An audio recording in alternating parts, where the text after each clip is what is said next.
Assalamualaikum warahmatullahi wabarakatuh. Perkenalkan, nama saya Dianti Mulina Putri. Saya berasal dari kelas 10 IPS 1. Saya dari kelompok 3 akan mempresentasikan prinsip-prinsip dari geografis.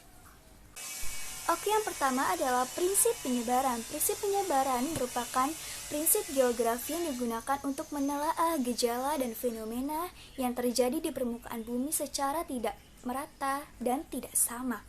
Fenomena geografi yang diteliti bisa berupa hewan, bentang alam, tumbuhan, dan manusia. Contoh prinsip penyebaran: yang pertama, persebaran flora dan fauna di wilayah Indonesia. Yang kedua, persebaran potensi air yang berbeda dari tempat satu ke tempat lainnya. Dan yang ketiga, persebaran total penduduk transmigran di Indonesia yang tidak merata. Yang kedua, ada prinsip interrelasi. Prinsip interrelasi merupakan prinsip yang digunakan untuk menelaah hubungan yang saling terkait antara gejala satu dengan gejala geografi yang lainnya dalam satu ruang. Hubungan yang saling terkait bisa terjadi antara fenomena fisik dan fenomena sosial. Singkatnya, prinsip ini dapat dipakai untuk mengurai hubungan antara gejala-gejala dalam satu ruang. Contohnya di antara lain: yang pertama, kekeringan terjadi sebagai dampak adanya fenomena La Nina.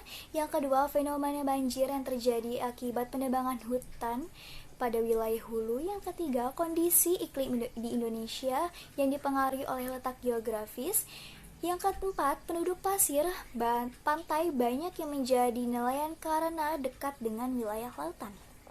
Oke, yang ketiga ada prinsip deskripsi atau penggambaran. Prinsip deskripsi atau penggambaran merupakan prinsip yang digunakan untuk memberikan penjelasan lebih jauh tentang gejala-gejala yang terjadi di muka bumi yang dapat diamati.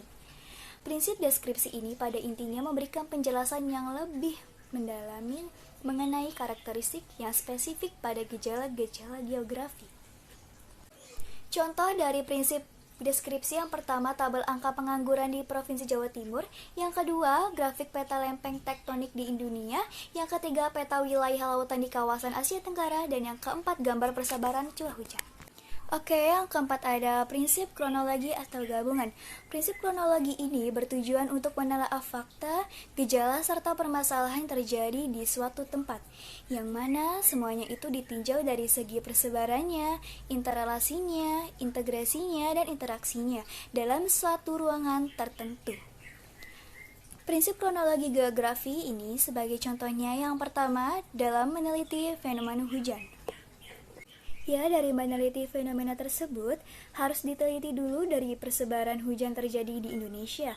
Apa penyebab perbedaan curah hujan yang terjadi dan apa saja dampak yang ditimbulkan dari perbedaan tersebut. Sekian yang dapat saya sampaikan, kurang lebihnya mohon maaf. Wassalamualaikum warahmatullahi wabarakatuh.